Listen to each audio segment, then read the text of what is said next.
কলিকপুরের গ্রামের পাশে ছিল একটা পুরনো পোড়ো বাড়ি। দিনের বেলাতেই বাড়িটা দেখে গা ছমছম করত, আর রাতের বেলা কেউ পাশ দিয়েও যেত না। লোকজন বলতো সেখানে নাকি নিশি বাস করে। রাজু, রাম, শুভ তিনজনের বন্ধুত্ব গ্রামের সবার জানা। তারা ছিল একেবারে দুষ্টু দলের নেতা। ভয় সে তো তাদের ডিকশনারিতেই ছিল না। একদিন দুপুরবেলা রাজু বলল, চলো আজ রাতে পোড়া বাড়িতে দেখা করি, দেখি কেমন নিস। রাম একটু ঘাবড়ে গেল, কিন্তু শুভ বলল, আমি তো যাবই, তোরা যাবি তো চল। শেষমেশ ঠিক হলো রাত ঠিক 12টায় পোড়ো বাড়ির সামনে সবাই মিলে দেখা করবে।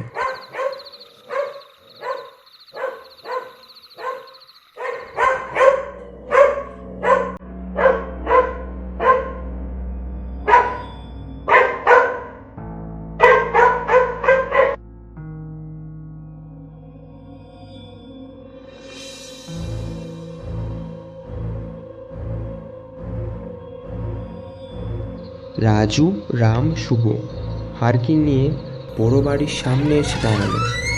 বাড়িটা বিশাল, ভাঙাচোরা। দরজাটা হালকা বাতাসে কড়কড় শব্দ করছে।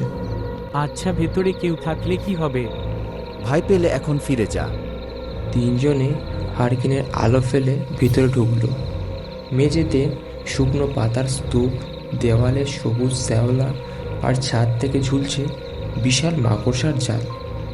হঠাৎ থেকে যেন একটা হালকা কান্নার শব্দ ভেসে এলো।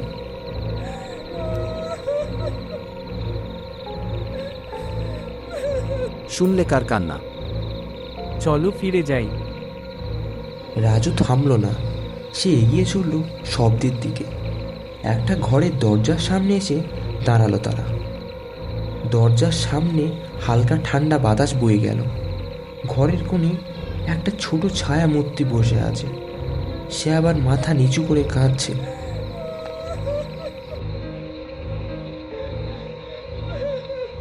তুমি কে, সত্যি বলো।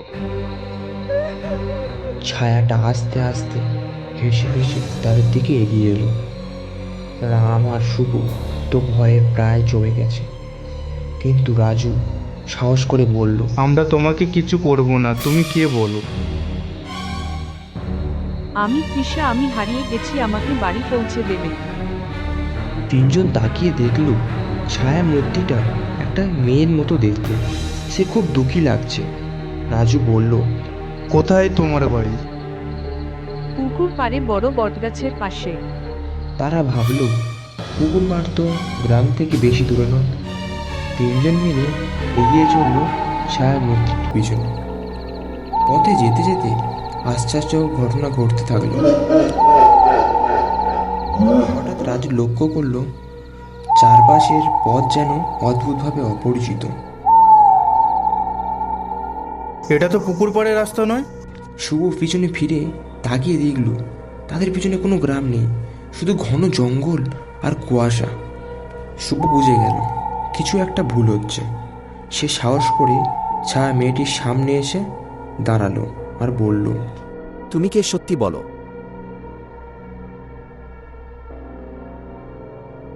তোমরা আমার সঙ্গে চলো, চিরকাল থাকবে আমার সাথে। তখন রাজু পকেট থেকে মায়ের দেওয়া কবচ বের করলো। মা বলেছিল বিপদে পড়লে এটা শক্ত করে ধরতে। আমরা কোনো খারাপ শক্তিকে ভয় পাই না, তুমি চলে যাও। এক ঝড়ের মতো হাওয়া বয়ে গেল। ছায়া মূর্তিটি চিৎকার করতে করতে মিলিয়ে গেল। চারপাশের দৃশ্য আবার শান্ত হয়ে গেল। তারা দেখল সেখানে কোনো আর ছায়া মূর্তি নেই। তিনজন প্রাণপণে দৌড়ে বাড়ি ফিরল। তারপর থেকে রাজু, রাম, শুভ রাতের বেলা আর কোনো অভিযানে যেত না। তবে বন্ধুদের আড্ডায় তারা আজও বলে সেই নিশি টানের গল্প।